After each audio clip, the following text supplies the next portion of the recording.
안녕하십니까. 자, 이번 시간에서는 제18강에 대한 내용으로서 전번 시간에 말씀드린 것처럼 양도소득세에 대한 내용이 소득세 일종이니까 소득세에 대한 내용을 살펴보고 난 다음에 양도소득세로 간다겠죠. 소득세에 대한 내용은 여러분 교재에서 380페이지 나옵니다. 380페이지에서 제1절 소득세 나오죠. 여기 내용인데요. 소득세, 어떠한 세금이든지 그 세금에 대해서 이해하려면 제일 먼저 그 세금에 대한 세원을 먼저 보셔야 돼요. 세원에 대한 내용은 여러분들이 알다시피 세자 앞에 있는 단어가 그 세금의 세원이에요. 그래서 세자 앞에는 단어를 갖추었으면 그 세금을 징수하는 거죠. 여기서 소득세 그랬어요. 소득세. 이랬으니까 세자 앞에 소득이죠. 이 소득세의 세원은 개인의 소득이에요. 개인에게 소득이 발생되었으면 국가가 소득세를 징수하는 거죠. 국세니까요. 그리고 개인의 소득은 개개인마다 천차만별이에요. 개인에게 발생될 수 있는 소득에 대한 내용을 천차만별이니까 소득세법에다가 기록해 줍니다. 그 기록된 내용을 보고 저희들은 열거한다 그래요. 그 열거된 소득을 본다면, 기록된 소득을 본다면 이자를 받았으면 이자 소득, 배당 받았으면 배당 소득, 그리고 근무하면서 급여를 받았으면 근로소득, 사업하였으면 사업소득, 연금 받았으면 연금소득, 그리고 이자, 배당, 근로, 사업, 연금, 양도, 퇴직을 제외한 나머지 소득은 기타 소득 이렇게 나오져요. 그리고 기타 소득에 대한 내용도 열거해 놓습니다. 이런 게 기타 소득이다라고 기록되어 있다는 거예요. 그 기록된 소득이 기타 소득인데 그 내용에 대해서 다 기억하시려면 아주 힘드니까 여기에 대한 내용은 두 개만 기억하시면 됩니다. 기타 소득에 대한 내용으로서 두 개에 대한 내용, 지역권의 양도, 그리고 지역권의 대여. 하나 더 보태본다면 지상권의 대여에 대한 내용은 기타 소득에 해당되는 거예요. 토사석 채취 권리의 대여 이런 것들도 전부 다 기타 소득인데 거기까지는 여러분들 알 필요 없고요. 여기서 아는 것은 지역권의 양도, 지역권의 대여, 지상권의 대여는 기타 소득이다라고 기억하시면 됩니다. 그리고 부동산 등을 양도하였다면 양도소득, 퇴직금 받았으면 퇴직소득 이렇게 나오죠. 이러한 소득에 대한 내용을 법에서 정한 기간, 저희들은 법에서 정한 기간에 대한 이로서 과세기간 그래요. 과세기간, 법에서 정해진 일정한 기간에 대한 이로서 1월 1일부터 12월 30일로 정해져 있죠. 여기에 대한 내용은 총론에서 다 배웠던 내용이었죠. 1월 1일부터 12월 30일 사이 기간 동안에 어떤 사람에게, 어떤 개인에게 이러한 소득이 나타났으면 이 소득에 대한 내용을 합쳐줘야 그 사람의 소득이 나타남으로써 합쳐서 과세한다. 종합과세가 원칙이다. 이렇게 나와져요. 그리고 예외상으로서 결집 효과를 방지하기 위해서 분류과세란 말이 나옵니다. 이 말은 소득세에 대한 내용을 세 개로 분류하겠다는 뜻이에요. 그래서 분류과세에 대한 내용은 다른 소득과 합치지 않고 합산 않고 혼자 따로 과세되는 내용이 있다는 얘기예요. 혼자 따로 과세하는 내용, 구분 과세하는 내용에 대해서는 양도에 대한 내용과 그리고 퇴직에 대한 내용이 따로 구분 과세합니다. 이 말은 따로 계산하겠다는 얘기예요. 합치지 않겠다는 얘기입니다. 그럼 볼 때 합치는 거 종합과세, 종합소득세 하나 나오고요. 혼자 따로 계산되는 거 양도소득세 하나 나오고요. 혼자 따로 계산되는 거 퇴직소득세 하나 나오죠. 이렇게 해서 세 개로 크게 분류하겠다라는 이로써 분류과세란 말이 나오는 겁니다. 이렇게 설명했더니 어떤 사람은 여기에 대한 내용 보면서 이 자는 이거 다 이해했다라고 생각하신 모양인데 이해된 건 하나도 없어요. 이해된다고 고개 끄덕끄덕 해봤자 이해된 거 없다는 얘기예요. 여기에 대해서 예를 들어줘야 여러분들이 이해할 수 있어요. 이제 예를 들어줄게요. A라는 사람 가지고 예를 들어봅시다. A라는 사람이 일과세기간, 법에서 정한 기간으로서 1월 1일부터 12월 31일 이 사이 기간 동안에 A에게 나타날 수 있는 소득에 대한 내용을 가정합니다. 가정하니까 만우절 날짜로 잡을게요. 근대판 만우절 날짜는 4월 1일이죠. 4월 1일 날짜에서 이분이 퇴직하였다 합시다. 그리고 현대판 만우절 날라 그 날짜 6월 29일 날짜 해보죠. 이때에서 사업을 시작하였다 해보죠. 이랬을 때에 A에게는 이 내용에 대해서만 이 기간 동안에 이런 내용이 발생했고 다른 내용이 없다고 가정합시다. 그러면 여기에서 일과세 기간 동안 A에게 발생된 소득이 나타납니다. 1월 1일부터 3월 31일까지 근무했죠. 근무했으니까 근로소득이 나올 것이고 퇴직금 받았음으로써 퇴직소득 나오고요. 사업했으니까 사업소득이 나옵니다. 요 소득은 누구 소득이에요? A 소득이죠. A 개인이죠. 그럼 A란 개인의 소득에 대해서는 이걸 다 합쳐줘야 A라는 개인의 소득이 나온다는 얘기예요. 그러니까 원칙적으로 뭘로 간다? 합쳐서 과세한다? 종합과세다 이렇게 나온다는 얘기예요. 종합과세로 나오죠. 그리고 앞에서 배웠던 내용으로서 소득세의 납세의 성립 시기 배웠죠. 소득세 납세 성립 시기에 대한 내용은 과세기간 끝나는 때 납세 의무가 성립된다 이렇게 배웠을 거예요. 과세가 끝나는 때에서 납세 의무가 성립됐기 때문에 신고에 대한 내용은 자연스럽게 다음 연도로 넘깁니다. 다음 연도 5월 1일부터 5월 31일까지 신고함으로써 세금액이 확정된다. 그러므로 이 신고 기간을 보고 확정 신고 기간이다 이렇게 나와져요. 확정 신고 나오면은 다음 연도 5월 2일 5월 31일까지가 확정 신고 이렇게 하면 되겠죠. 그리고 확정 신고할 때는 세금액을 산정해서 신고 납부하는 겁니다. 세금액을 산정할 때는 과세 표준에다가 세율을 곱해서 신고 납부하는데 세율에 대한 내용으로서는 비례세율과 누진세율 구조 있다고 배웠었어요. 합쳐진 것은 누진세율 구조, 그래 따로따로 된 것들은 비례세율 구조였어요. 여기서 보니까 A의 소득에 대한 내용으로서 이걸 합쳤죠.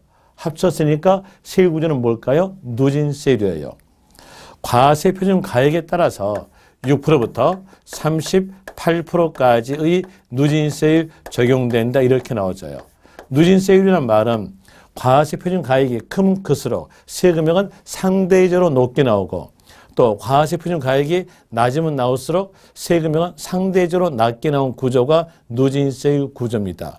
여기에서 소득세에 대한 내용은 누진세율 구조를 택하는 게 맞는 겁니다. 많이 번 사람한테는 세금액은 많이 징수할 것이고 적게 번 사람한테는 세금액은 적게 징수함으로써 누진세율 구조가 맞는 거예요. 이제 여기에서 보니까 A의 소득에 대한 이유로서는 어떨까요? 합치는 거니까 뭐로 적용되는 거예요? 누진세율 적용되는 거예요. 그런데 이 퇴직금이 문제예요. 이 퇴직금은요. 입사하여서 1년 근무하였으면 퇴직금 한 달 붙습니다.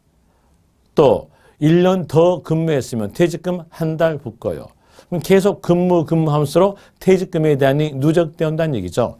누적되어 온 퇴직 금액에 대한 내용이 퇴직함으로써 일시에 나옵니다. 그 일시에 나왔던 요 금액까지도 합치게 되면 엄청난 결집이 되면서 세 금액의 부담이 커진다는 얘기예요. 예를 들어서 IMF 발생되기 전 은행에서 15년 동안 근무하시다가 명퇴하셨다고 하였으면 퇴직금에 대한 내용으로서 유료금까지 포함시켜가지고 은행마다 차이는 있겠으나 어떤 은행은 1억 9천, 1억 8천, 2억 이 정도 받고 명퇴했습니다. 그 금액에 대한 내용을 이제 다른 소득과 합쳐가지고 이때 신고 납부한다. 그러면 아무리 공제된 폭이 크다 하더라도 끝세율 적용돼요. 끝세율 38%가 적용되면서 세금액은 엄청난 금액을 이때 납부해야 돼요. 그러면 세금액이 엄청나게 납부하니까 부담스러운 내용을 막기 위해서 결집 효과를 방지하기 위해서 이것만큼은 혼자 따로 계산한다는 겁니다. 그리고 근로소득, 사업소득에 대한 내용은 해년마다 발생할 수 있는 소득이에요. 이렇게 해년마다 발생할 수 있는 소득에 대한 내용을 보고 경상적 소득 그럽니다. 이러한 경상적 소득에 대한 내용은 합쳐서 과세하는 거예요. 합쳐서 과세하니까 여기에 대한 내용으로서 이렇게 합친다라는 내용으로서 종합소득세 그래요. 이렇게 해서 합쳐가지고 신고한다는 얘기예요. 그럼 이 경우에서 신고서는 몇 장 될까요? 2장 되겠죠. 2장이 되면서 합쳐서 과세하니까 종합소득세. 혼자 따로 계산되니까 퇴직소득세 이렇게 나온다는 얘기예요.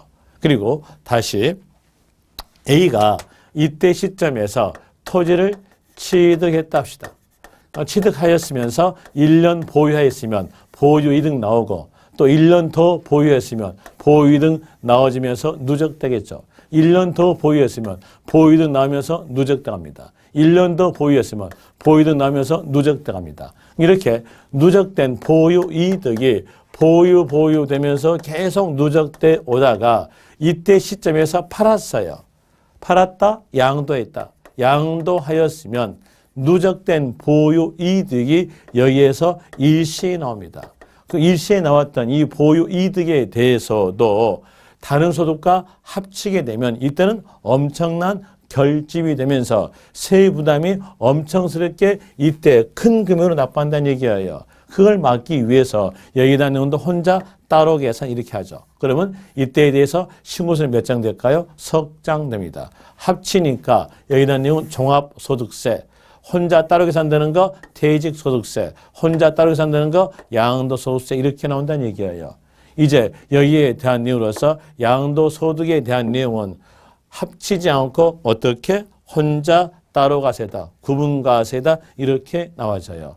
이제 여기에 대한 내용에 대해서 흐름상으로 다 살펴봤으니까 교재에서 체킹만 하면은 여러분들이 충분하게 다 이해할 수 있을 거예요. 자, 먼저 교재 체킹합니다. 380페이지에서 1가로 소득세의 나오죠. 거기에서 동그라미 1번 소득세는 그 줄 중간에 개인의 소득을 과세 대상으로 여기 체킹해 주고요.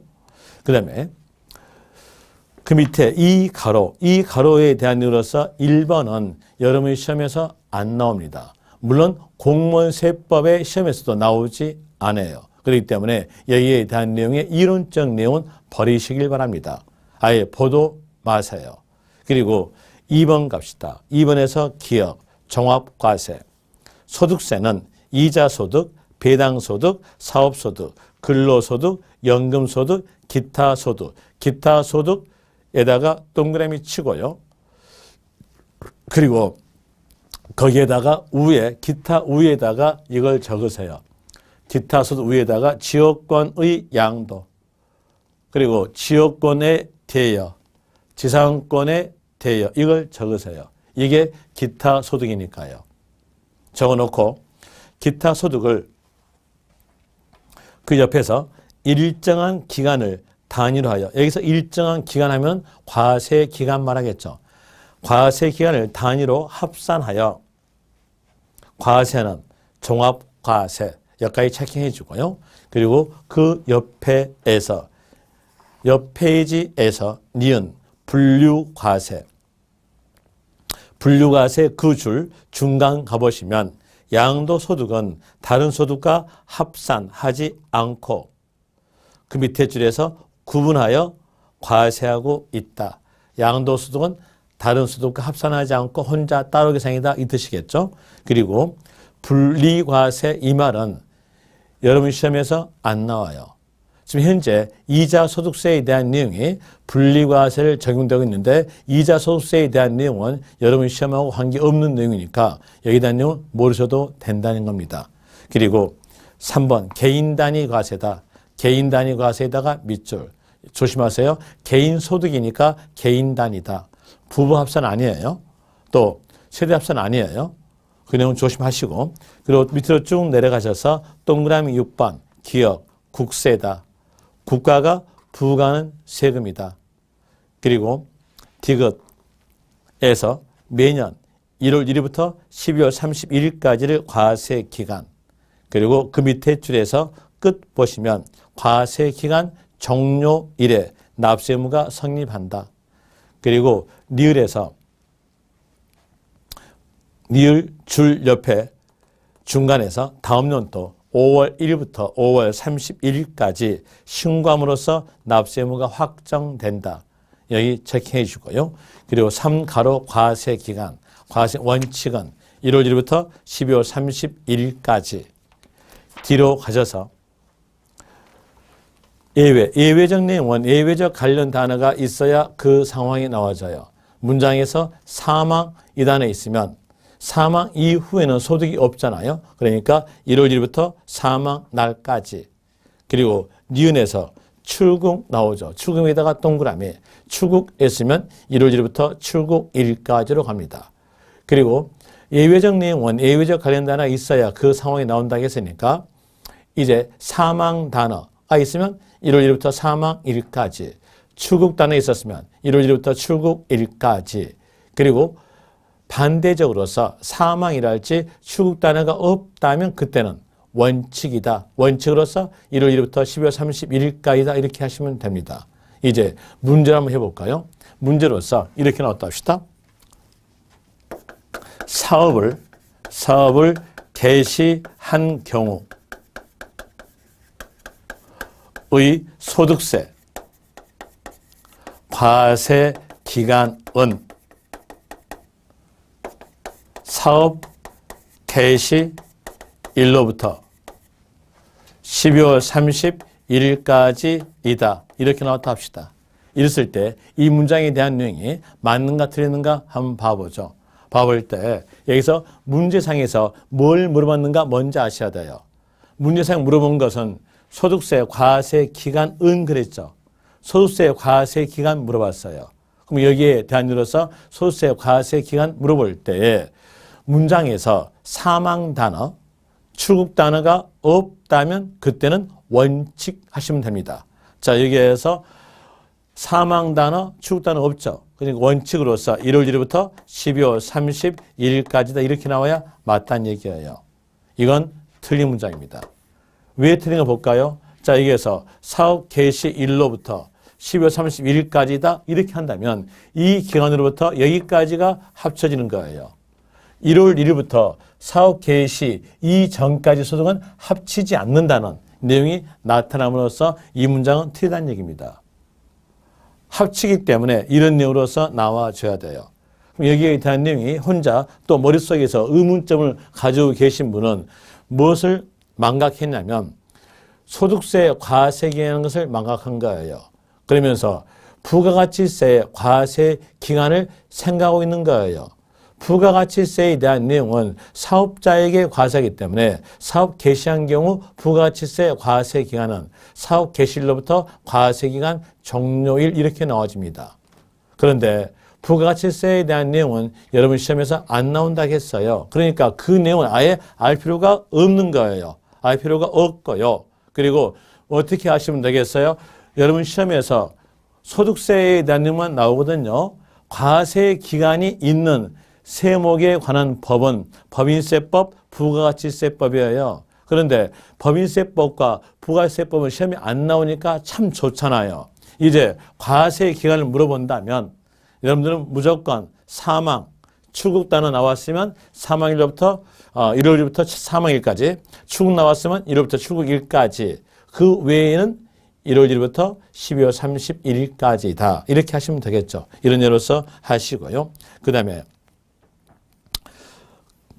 그 밑에 사가로 납세지. 납세지에 대한 내용도 이미 여러분들이 앞에서 배웠던 내용이죠. 배웠던 내용으로서 문장을 쭉 가볼 때 그 문장에서 납세지란 말 아니면 관할이란 말이 있다면 그 단어 보자마자 해당된 세금이 국세인가 지방세인가 보고 해당된 세금이 국세였다면 사람 나온다겠죠? 사람으로서 거주자 아니면 양도인 나오면서 주소지, 관할, 세무서.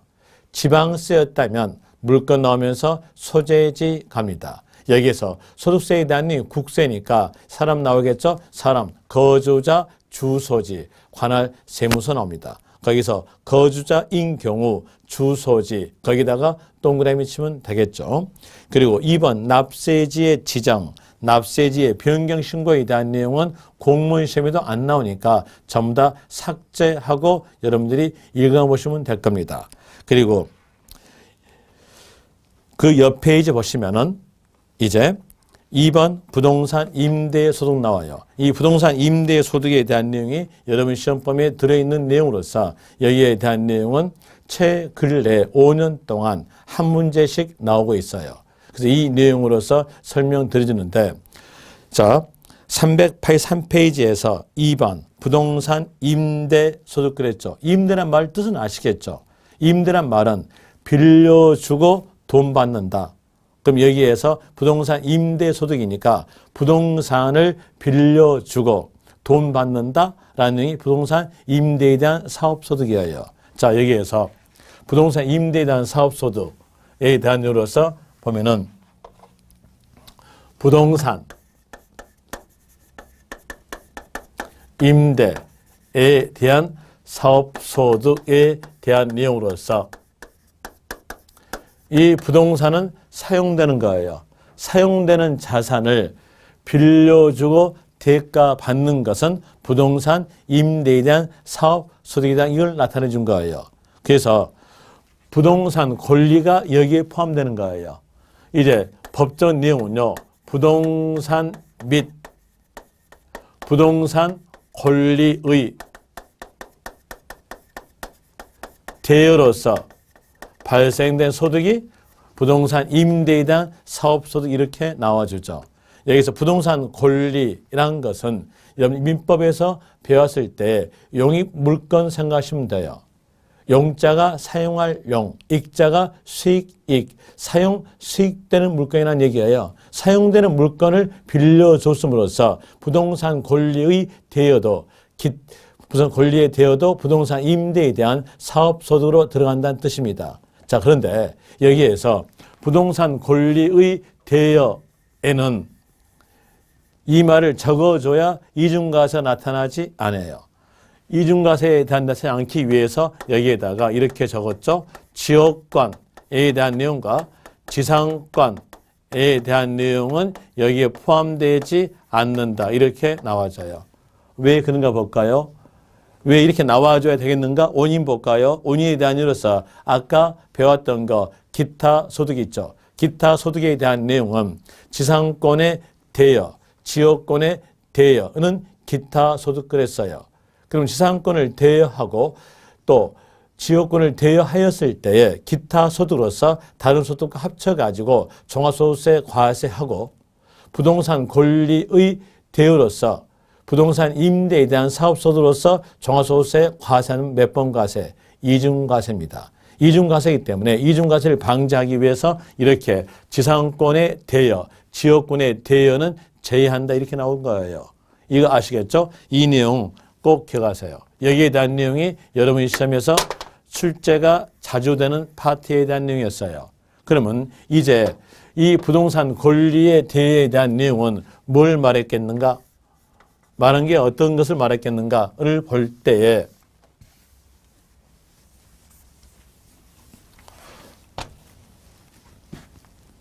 전세권의 대여랄지 임차권의 대여를 의미하는 거예요. 대여를 의미한다. 이런 내용으로서 나와주겠죠. 이제 이 내용은 여러분들이 기억하셔야 될 내용이기 때문에 체킹 들어갑니다. 체킹에 대한 내용으로서 1가로 부동산 임대 소득의 의 나오죠. 동그라미 1번 부동산 임대 소득이란 거기 밑줄 치고요. 그리고 거기 박스로 들어가세요. 박스에서 첫 번째 점 1. 부동산 또는 부동산 권리의 대여로 인하여 발생한 소득. 그리고 부동산 권리 대여 밑에다가 이렇게 적으세요. 밑에 체킹하겠는데 일단 적으세요. 그래 여러분들이 더 훨씬 더 암기까지 할 수 있으니까. 자, 여기에 대한으로서 지역권, 지상권의 대여는 제외라고 적으세요. 다시 말씀드리면 지역권의 대여, 지상권의 대여는 제외 이렇게 적으시면 됩니다.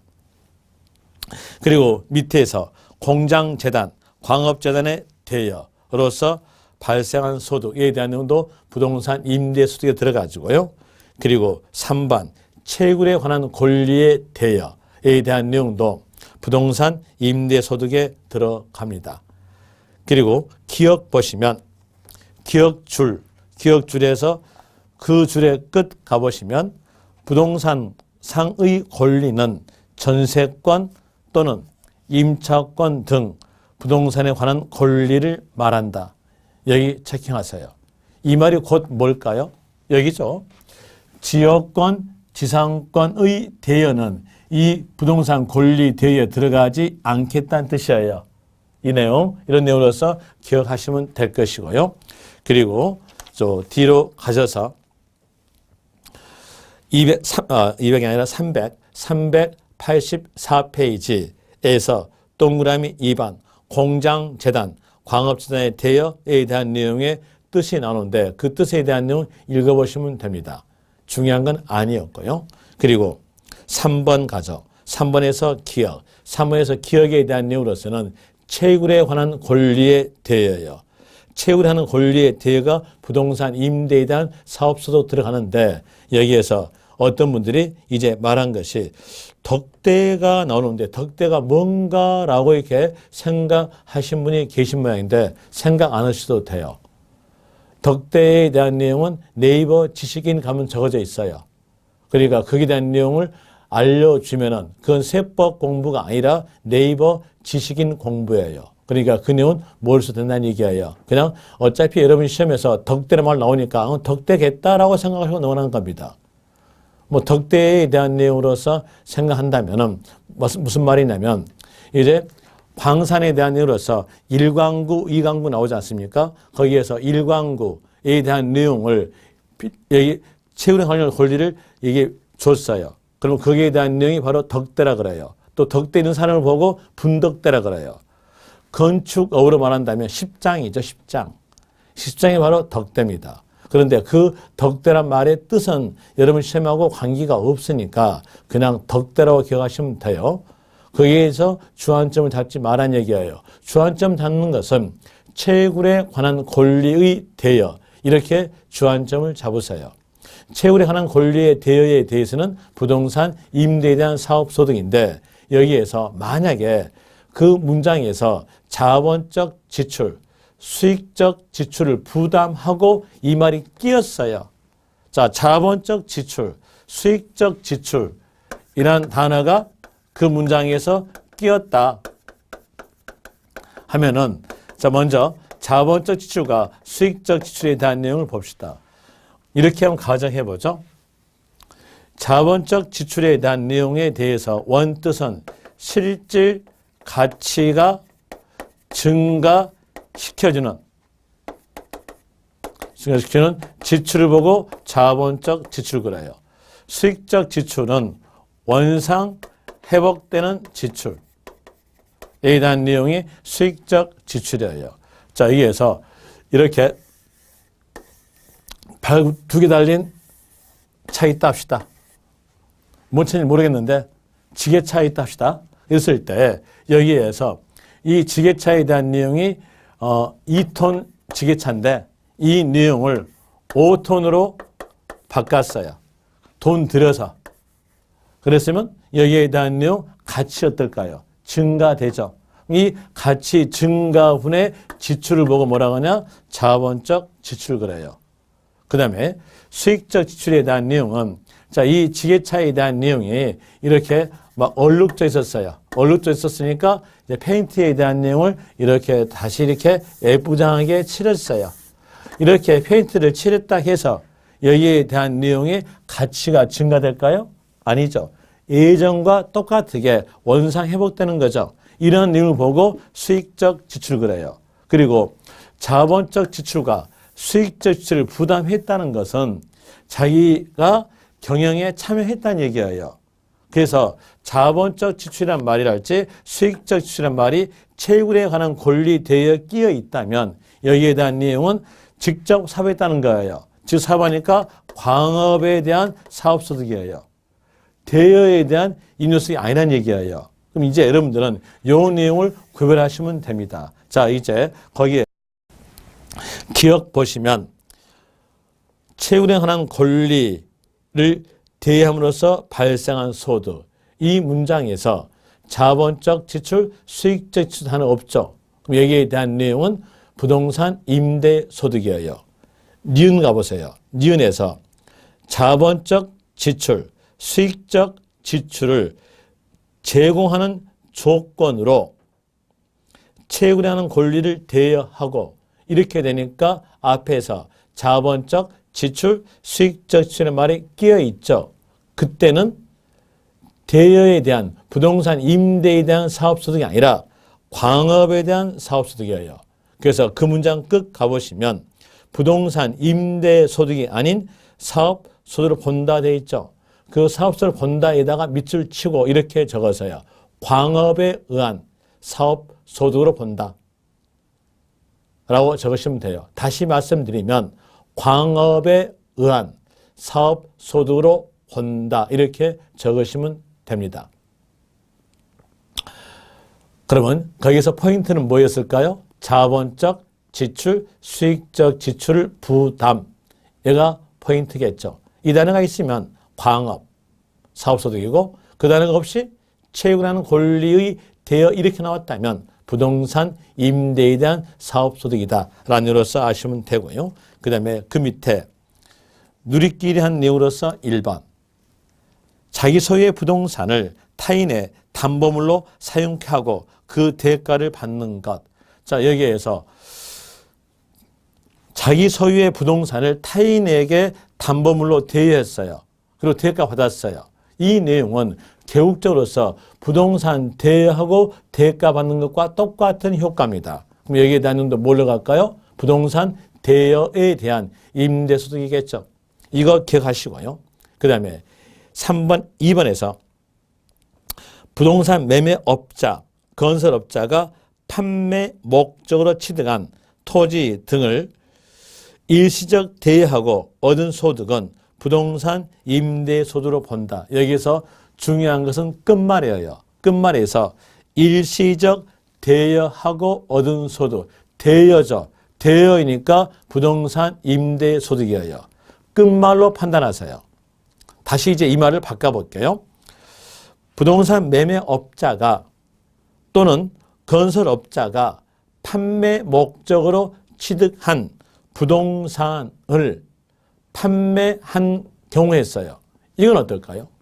팔았죠. 팔았으니까 부동산 매매업에 대한 사업소득이에요. 임대에 대한 사업소득이 아니란 얘기예요. 그래서 끝말로 판단하세요. 끝말이 뭐가 있어요? 대여. 대여에다가 동그라미 치면 됩니다. 또 다시 해볼까요? 부동산 매매업자가 또는 건설업자가 부동산을 대여하고 받은 보증금을 은행에 애탁하고 받은 이자 그랬어요. 끝말이 뭐예요? 이자. 이자니까 이건 이자 소득으로서 다른 소득과 합쳐서 종합소득세 과세입니다. 이제 여러분들은 문제를 풀 때 끝말 가지고 푸시면 되겠죠. 일시적 대여니까 이건 대여로서 부동산 임대소득 하시면 될 것이고요.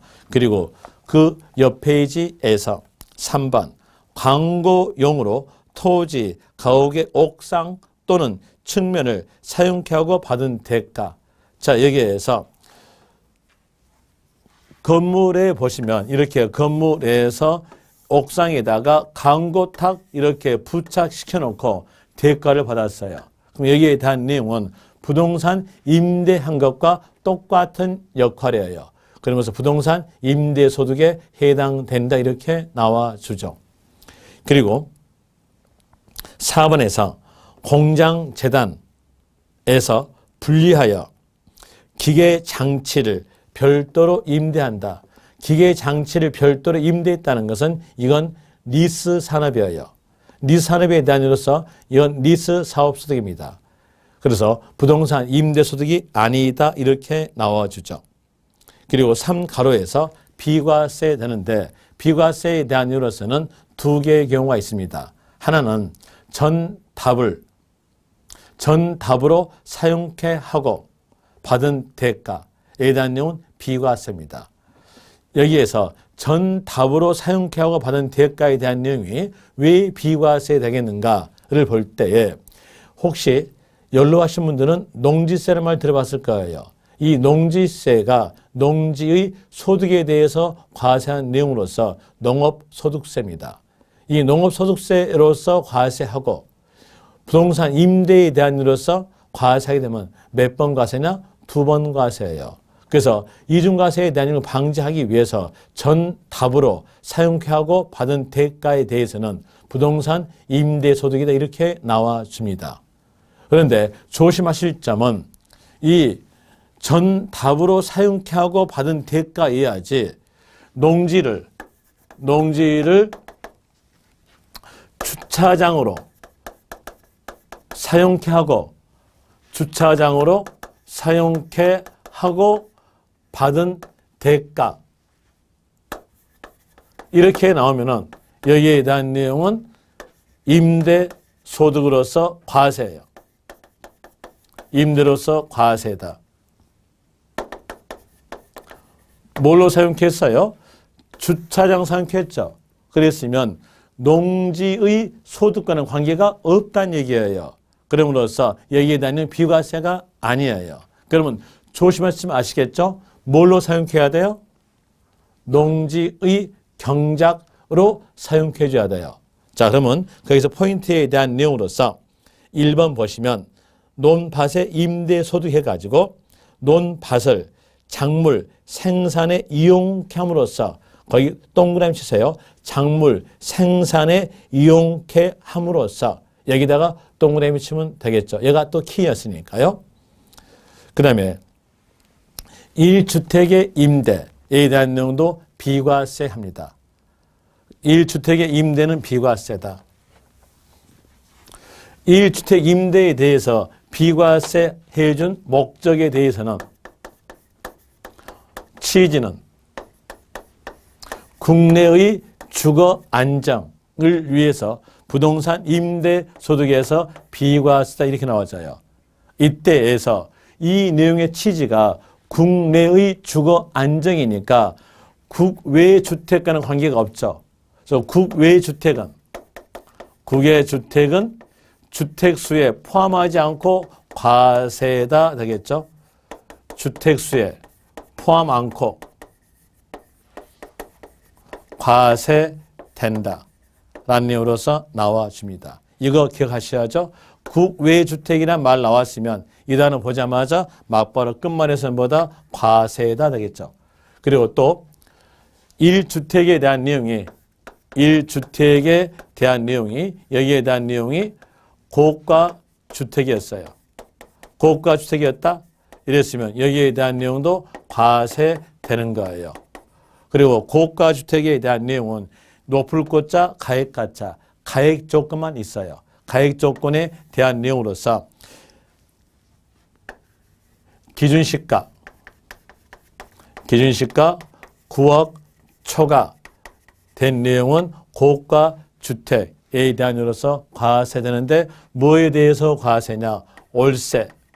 월세에 대해서 과세입니다. 그러면 보증금은 어떠냐? 보증금에 대한 내용은 과세하지 않습니다. 보증금, 주택에 대해서 보증금에 대한 내용은 간주 임대료인데 이 간주 임대료에 대한 내용으로서는 3주택에서 3억을 초과된 금액에 대해서 간주 임대료 과세해요. 그 외 것들은 과세하지 않습니다. 그럼 여기에 대해서 볼 때에 주택에 대한 이로서 보증금에 대한 내용은 과세하지 않는다. 어디에 대해서 과세다? 월세에 대해서 과세다. 이런 이유로서 아시면 되겠죠. 이 내용은 좀 이따가 한 번 더 정리해 줄게요. 그리고 체킹을 먼저 하세요. 체킹에 대한 내용으로서 기억 4 가로에서 동그라미 1번 나오고 그리고 그 밑에 기억 한 개의 주택을 소유한 자의 임대소득은 부동산 임대소득을 과세하지 않는다. 그리고 그 옆에서 기준시가가 9억 초과하는 주택, 이게 바로 고가주택이죠. 거기다가 고가주택이라고 적으세요. 및 국외 소재주택은 비과세 대상에서 제외한다. 비과세 대상에서 제외한다는 말은 과세란 얘기죠.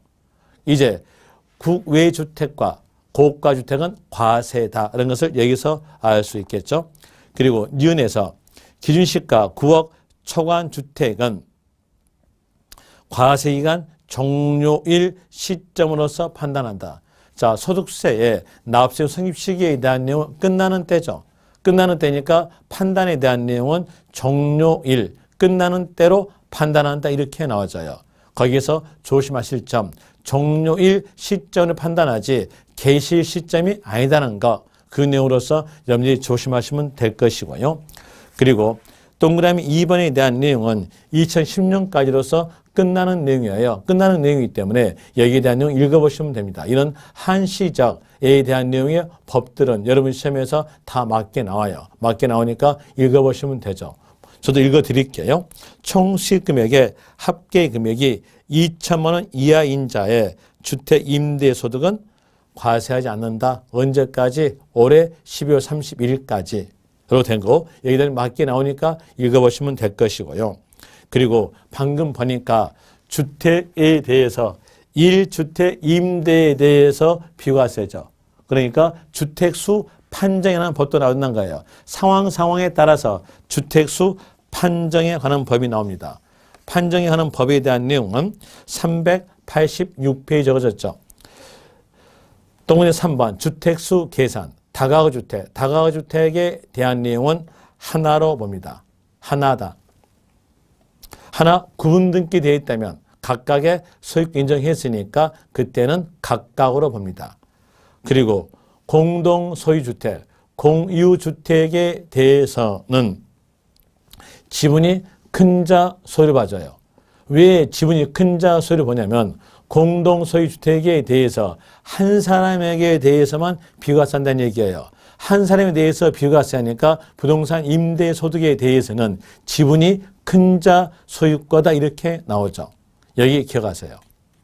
이 내용은 양도소득세와 다른 내용이니까 여러분들 기억을 하실 줄 아셔야 돼요. 비교하실 줄 아셔야 돼요. 그리고 여기에 대한 비교적 내용은 양도소득세에서 비교시켜 드릴게요. 일단은 부동산 임대소득에 대해서 공유주택은 지분이 큰 자 소유권으로 한다라고 기억하시면 됩니다. 그리고 그 밑에서 본인과 배우자, 부부는요. 부부는 각각 세대가 아니라 동일 세대예요. 동일 세대이기 때문에 부부에 대해서는 주택수는 합친 겁니다. 합산한다 이렇게 나와주죠. 그리고 이제 주택에 대한 내용으로서 1주택일 때 과세냐 비과세냐에 대한 으로서 보증금에 대한 내용, 간주 임대로 저희들은 보증금을 보고 간주 임대라 그래요. 임대로서 간주한다 라는 내용인데 이 내용은 보증금에 대한 내용을 월세로 환산한다는 얘기예요. 그 내용이 간주 임대료입니다. 그런데 이 간주 임대료에 대해서 주택에 대해서 과세하지 않는 경우들이 있어요. 그 내용을 총괄적으로 묶어 드릴게요. 시험에서는 묶어서 나오니까 묶어진 내용으로서 설명드리겠습니다. 자, 먼저 1주택의 임대였다. 물론 이 주택은 고가주택이 아니라는 겁니다. 1주택의 임대였다고 하였으면 이때에 대해서는 간주 임대료인 보증금. 보증금이 곧 뭐였어요? 간주 임대료죠. 간주 임대료에 대한 내용과 그리고 월세에 대한 둘 다 과세하지 않는다. 비과세돼 나옵니다. 그 다음에 1주택인데 이 1주택이 기준시가 9억 초과주택이에요. 고가 주택이었다. 그래서 1고가 주택의 임대다 이렇게 나온다면 여기에 대한 이유로서 보증금에 대한 내용 대해서는 과세하지 않고요. 그리고 여기에 따른 월세 받았던 것만 과세입니다. 월세에 대한 내용 과세다 이렇게 나와져요. 그리고 2주택의 임대자, 2주택의 임대다 이러면 여기에 대한 내용도 마찬가지로 보증금에 대한 내용 비과세 해주고 간주임대로 과세하지 않고 월세가 과세다 이렇게 나오죠. 그리고 3주택입니다. 3주택의 임대다 하였으면 여기에 대한 내용으로서 교재에 보시면은요. 387페이지에서 니은 간주 임대로 나와져요. 그 간주 임대의 뜻에 대한 내용은 보증금이랄지 전세금에 대한 내용이 간주 임대로, 그리고 이 간주 임대료에 대한 내용은 월세로 간주한다는 얘기예요. 그래서 간주 임대로 그래요. 그래서 계산 방식이 있는데 그 계산 방식에 대한 내용은 아주 까다로우니까 여기에 대한 내용은 알 필요가 없어요. 그냥 간주 임대료는 보증금과 전세금을 말한다라고 하시면 됩니다. 그리고 그 밑에 보시면 B번에서 주택의 간주 임대를 해가지고 주택을 대여하고 보증금을 받은 경우는 3주택 이상 소유하고 보증금의 합계액이 3억 초과한 경우는 뒤로 쭉 나오면서 과세되는 내용으로서 나와주죠. 다음과 같이 계산한다 돼 있죠.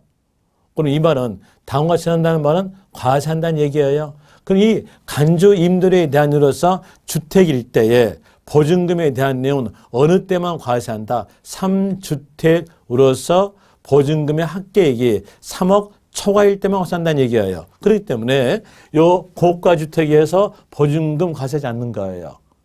그다음에 또 여기는 3주택이죠. 3주택이니까 보증금에 대한 내용으로서 여기에 대한 보증금이